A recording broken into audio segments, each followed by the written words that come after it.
Hey McGinn, great to see you again. Hope everyone had a terrific weekend. I figure at this point of the year, some of you might be looking forward to your first beach day, or maybe you've already hit one. So, I know the Lohn family, we love to go to Manasquan. We're looking forward to a beach day. We actually have one scheduled already that we're looking forward to. So, let's do a story simply called Beach Day. Short read aloud, but definitely gives us something to count down for.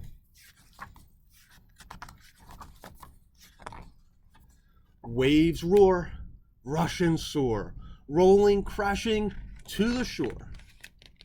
Sparkling spray, jeweled array, water skiers are on their way.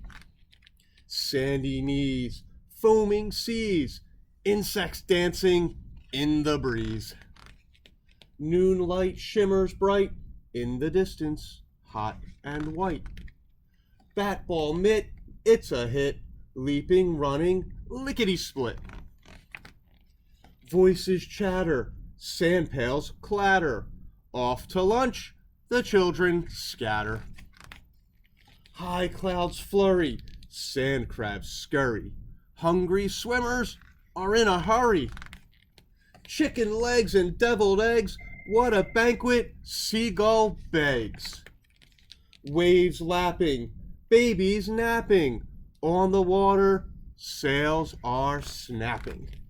Launch a boat, help pop a float, build a castle with a moat. A freckled nose, ocean's salty sea breeze blows.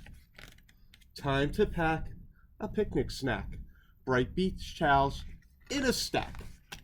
Late afternoon, it's dinner soon, families march across the dune. Sun-warmed skin, a contented grin. What a happy day it's been. So I said to you it would be quick, but definitely some fun things to look forward to if you get a chance to hit a beach day for the summer. McGinn will be back with more read-alouds this week and through the end of the year. Hope you have a terrific night, and I'll see you soon.